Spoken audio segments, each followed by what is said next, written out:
The Everlasting Man by G K Chesterton. Book 1, Chapter 3. The Antiquity of Civilization. The modern man, looking at the most ancient origins, has been like a man watching for daybreak in a strange land, and expecting to see that dawn breaking behind bare uplands or solitary peaks. But that dawn is breaking behind the black bulk of great cities long builded and lost for us in the original night.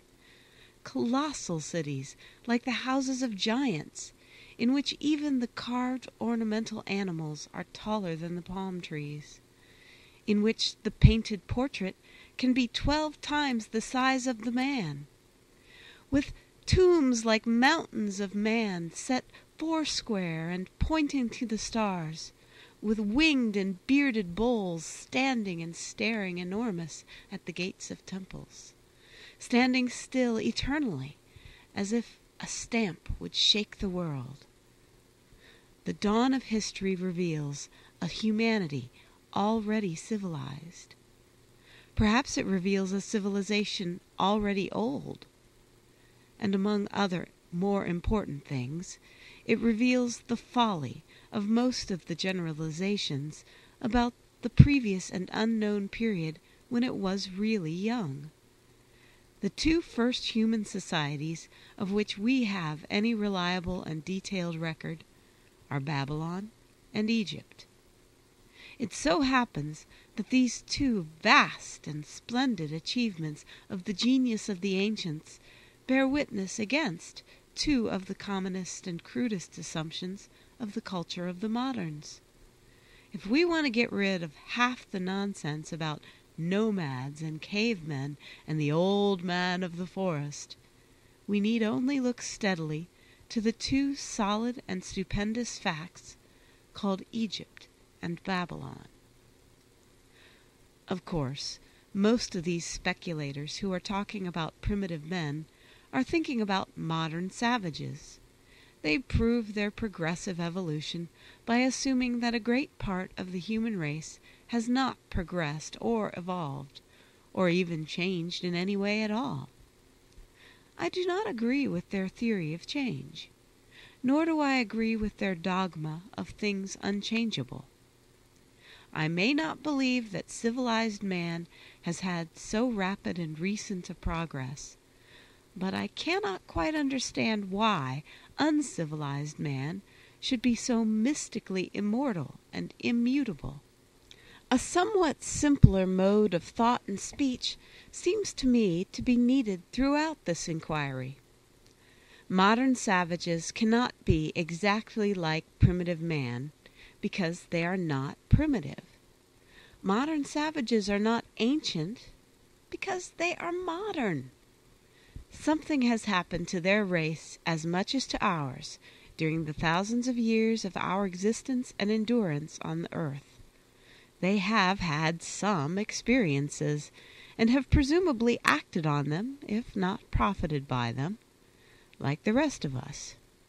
They have had some environment, and even some change of environment, and have presumably adapted themselves to it in a proper and decorous evolutionary manner. This would be true even if the experiences were mild or the environment dreary, for there is an effect in mere time when it takes the moral form of monotony. But it has appeared to a good many intelligent and well-informed people quite as probable that the experience of the savages has been that of a decline from civilization. Most of those who criticize this view do not seem to have any very clear notion of what a decline from civilization would be like. Heaven help them. It is likely enough that they will soon find out. They seem to be content if cavemen and cannibal islanders have some things in common, such as certain particular implements. But it is obvious on the face of it that any peoples reduced for any reason to a ruder life would have some things in common. If we lost all our firearms, we should make bows and arrows. but we should not necessarily resemble in every way the first men who made bows and arrows. It is said that the Russians, on their great retreat, were so short of armament that they fought with clubs cut in the wood. But a professor of the future would err in supposing that the Russian army of 1916 was a naked Scythian tribe that had never been out of the woods. It is like saying that a man in his second childhood must exactly copy his first. A baby is bald like an old man, but it would be an error for one ignorant of infancy to infer that the baby had a long white beard. Both a baby and an old man walk with difficulty, but he who shall expect the old gentleman to lie on his back and kick joyfully instead will be disappointed. It is therefore absurd to argue that the first pioneers of humanity must have been identical with some of the last and most stagnant leavings of it. There were almost certainly some things, there were probably many things, in which the two were widely different or flatly contrary. An example of the way in which this distinction works, and an example essential to our argument here, is that of the nature and origin of government. I have already alluded to Mr. H.G. Wells and the old man, with whom he appears to be on such intimate terms. If we considered the cold facts of prehistoric evidence for this portrait of the prehistoric chief of the tribe, we could only excuse it by saying that its brilliant and versatile author simply forgot for a moment that he was supposed to be writing a history, and dreamed he was writing one of his own very wonderful and imaginative romances. At least I cannot imagine how he can possibly know that the prehistoric ruler was called the Old Man, or that court etiquette required it to be spelt with capital letters. He says of the same potentate, "No one was allowed to touch his spear or to sit in his seat." I have difficulty in believing that anybody has dug up a prehistoric spear with a prehistoric label, "Visitors are requested not to touch," or a complete throne with the inscription, "Reserved for the Old Man." But it may be presumed that the writer, who can hardly be supposed to be merely making up things out of his own head, was merely taking for granted this very dubious parallel between the prehistoric and the de-civilized man. It may be that in certain savage tribes the chief is called the Old Man, and nobody is allowed to touch his spear or sit on his seat. It may be that in those cases he is surrounded with superstitious and traditional terrors, and it may be that in those cases, for all I know, he is despotic and tyrannical. But there is not a grain of evidence that primitive government was despotic and tyrannical. It may have been, of course, for it may have been anything, or even nothing. It may not have existed at all. But the despotism in certain dingy and decayed tribes in the 20th century does not prove that the first men were ruled despotically. It does not even suggest it. It does not even begin to hint at it.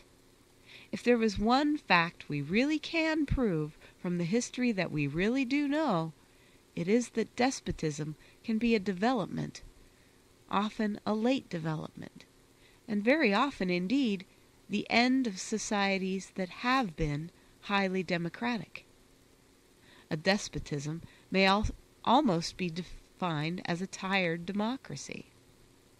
As fatigue falls on a community, the citizens are less inclined for that eternal vigilance which has been truly called the price of liberty, and they prefer to arm only one single sentinel to watch the city while they sleep.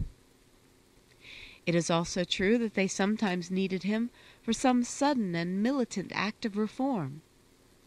It is equally true that he often took advantage of being the strong man armed to be a tyrant, like some of the sultans of the East. But I cannot see why the sultan should have appeared any earlier in history than many other human figures. On the contrary, the strong man armed obviously depends upon the superiority of his armor, and armament of that sort comes with more complex civilization. One man may kill 20 with a machine gun. It is obviously less likely that he could do it with a piece of flint. As for this current cant about the strongest man ruling by force and fear, it is simply a nursery fairy tale about a giant with 100 hands. 20 men could hold down the strongest strong man in any society, ancient or modern. Undoubtedly they might admire, in a romantic and poetical sense, the man who really was the strongest, but that is quite a different thing, and is as purely moral and even mystical as the admiration for the purest or the wisest. But the spirit that endures the mere cruelties and caprices of an established despot is the spirit of an ancient and settled and probably stiffened society, not the spirit of a new one. As his name implies, the old man is the ruler of an old humanity. It is far more probable that the primitive society was something like a pure democracy. To this day, the comparatively simple agricultural communities are by far the purest democracies. Democracy is a thing which is always breaking down through the complexity of civilization. Anyone who likes may state it by saying that democracy is the foe of civilization. But he must remember that some of us really prefer democracy to civilization, in the sense of preferring democracy to complexity. Anyhow, peasants tilling patches of their own land in a rough equality and meeting to vote directly under a village tree are the most truly self-governing of men. It is surely as likely as not that such a simple idea was found in the first condition of even simpler men. Indeed, the despotic vision is exaggerated, even if we do not regard the men as men. Even on an evolutionary assumption of the most materialistic sort, there is really no reason why men should not have had at least as much camaraderie as rats or rooks. Leadership of some sort they doubtless had, as have the gregarious animals. But leadership implies no such irrational servility as that attributed to the superstitious subjects of the old man. There was doubtless somebody corresponding, to use Tennyson's expression, to the many-wintered crow that leads the clanging rookery home. But I fancy that if that venerable fowl began to act after the fashion of some sultans in ancient and decayed Asia, it would become a very clanging rookery, and the many-wintered crow would not see many more winters. It may be remarked in this connection that even among animals it would seem that something else is respected more than bestial violence, if it be only the familiarity which in men is called tradition, or the experience which in men is called wisdom. I do not know if crows really follow the oldest crow, but if they do, they are certainly not following the strongest crow. And I do know, in the human case, that if some ritual of seniority keeps savages reverencing somebody called Old Man, then at least they have not our own servile, sentimental weakness for worshipping the strong man. It may be said, then, that primitive government, like primitive art and religion and everything else, is very imperfectly known, or rather guessed at, but that it is at least as good a guess to suggest that it was as popular as a Balkan or Pyrenean village, as that it was as capricious and secret as a Turkish divan. Both the mountain democracy and the Oriental palace are modern in the sense that they are still there, or are some sort of growth of history. But of the two, the palace has much more the look of being an accumulation and a corruption, the village much more the look of being a really unchanged and primitive thing. But my suggestions at this point do not go beyond expressing a wholesome doubt about the current assumption. I think it interesting, for instance, that liberal institutions have been traced even by moderns back to barbarians or undeveloped states, when it happened to be convenient for the support of some race or nation or philosophy. So the socialists profess that their ideal of communal property existed in very early times. So the Jews are proud of the Jubilees, or just redistributions, under their ancient law. So the Teutonists boasted of tracing parliaments and juries and various popular things among the Germanic tribes of the north. So the Celtophiles and those testifying to the wrongs of Ireland have pleaded the more equal justice of the clan system, to which the Irish chiefs bore witness before Strongbow. The strength of the case varies in the different cases, but as there is some case for all of them, I suspect that there is some case for the general proposition that popular institutions of some sort were by no means uncommon in early and simple societies. Each of these separate schools were making the admission to prove a particular modern thesis, but taken together they suggest a more ancient and general truth, that there was something more in prehistoric councils than ferocity and fear. Each of these separate theorists had his own axe to grind, but he was willing to use a stone axe, and he manages to suggest that the stone axe might have been as republican as the guillotine. But the truth is that the curtain rises upon the play already in progress. In one sense, it is a true paradox that there was history before history, but it is not the irrational paradox implied in prehistoric history, for it is a history we do not know. Very probably it was exceedingly like the history we do know, except in the one detail, that we do not know it. It is thus the very opposite of the pretentious prehistoric history, which professes to trace everything in a consistent course, from the amoeba to the anthropoid, and from the anthropoid to the agnostic. So far from being a question of our knowing all about queer creatures very different from ourselves, they were very probably people very like ourselves, except that we know nothing about them. In other words, our most ancient records only reach back to a time when humanity had long been human and even long been civilized. The most ancient records we have not only mention but take for granted things like kings and priests and princes and assemblies of the people.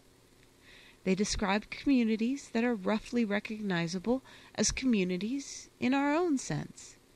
Some of them are despotic, but we cannot tell that they have always been despotic. Some of them may be already decadent, and nearly all are mentioned as if they were old. We do not know what really happened in the world before those records, but the little we do know would leave us anything but astonished if we learnt that it was very much like what happens in the world now. There would be nothing inconsistent or confounding about the discovery that those unknown ages were full of republics collapsing under monarchies and rising again as republics, empires expanding and finding colonies and then losing colonies, kingdoms combining again into world states and breaking up again into small nationalities, classes selling themselves into slavery and marching out once more into liberty. All that procession of humanity, which may or may not be a progress, but most assuredly a romance. But the first chapters of the romance have been torn out of the book, and we shall never read them. It is so also with the more special fancy about evolution and social stability. According to the real records available, barbarism and civilization were not successive states in the history of the world. They were conditions that existed side by side, as they still exist side by side. There were civilizations then as there are civilizations now. There are savages now as there were savages then. It is suggested that all men pass through a nomadic stage, but it is certain that there are some who have never passed out of it, and it seems not unlikely that there were some who never passed into it. It is probable that from very primitive times the static tiller of the soil and the wandering shepherd were two distinct types of men, and the chronological rearrangement of them is but a mark of that mania for progressive stages that has largely falsified history. It is suggested that there was a communist stage in which private property was everywhere unknown, a whole humanity living on the negation of property. But the evidences of this negation are themselves rather negative. Redistributions of property, jubilees, and agrarian laws occur at various intervals and in various forms. But that humanity inevitably passed through a communist stage seems as doubtful as the parallel proposition that humanity will inevitably return to it. It is chiefly interesting as evidence that the boldest plans for the future invoke the authority of the past, and that even a revolutionary seeks to satisfy himself that he is also a reactionary. There is an amusing parallel example in the case of what is called feminism. In spite of all the pseudo-scientific gossip about marriage by capture and the caveman beating the cavewoman with a club, it may be noted that as soon as feminism became a fashionable cry, it was insisted that human civilization in its first stage had been a matriarchy. Apparently, it was the cavewoman who carried the club. Anyhow, all these ideas are little better than guesses. They have a curious way of following the fortune of modern theories and fads. In any case, they are not history in the sense of record, and we may repeat that when it comes to record, the broad truth is that barbarism and civilization have always dwelt side by side in the world. The civilization sometimes spreading to absorb the barbarians, sometimes decaying into relative barbarism, and in almost all cases possessing in a more finished form certain ideas and institutions which the barbarians possess in a ruder form, such as government or social authority, the arts, and especially the decorative arts, mysteries and taboos of various kinds, especially surrounding the matter of sex, and some form of that fundamental thing which is the chief concern of this inquiry, the thing we call religion.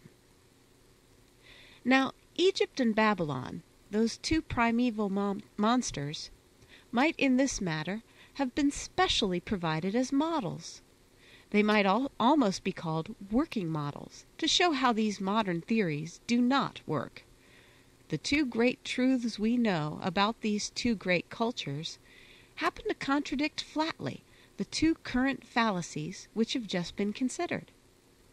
The story of Egypt might have been invented to point the moral that man does not necessarily begin with despotism because he is barbarous, but very often finds his way to despotism because he is civilized. He finds it because he is experienced, or, what is often much the same thing, because he is exhausted. And the story of Babylon might have been invented to point the moral that a man need not be a nomad or a communist before he becomes a peasant or a citizen, and that such cultures are not always in successive stages, but often in contemporary states. Even touching these great civilizations with which our written history begins, there is a temptation, of course, to be too ingenious or too cocksure. we can read the bricks of Babylon in a very different sense than that in which we guess about the cup and ring stones. And we do definitely know what is meant by the animals in the Egyptian hieroglyphic, as we know nothing of the animal in the Neolithic cave. But even here, the admirable archaeologists who have deciphered line after line of miles of hieroglyphics may be tempted to read too much between the lines. Even the real authority on Babylon may forget how fragmentary is his hard-won knowledge, may forget that Babylon has only heaved half a brick at him, though half a brick is better than no cuneiform. But some truths, historic and not prehistoric, dogmatic and not evolutionary, facts and not fancies, do indeed emerge from Egypt and Babylon, and these true truths are among them. End of Part 1 of Chapter 3.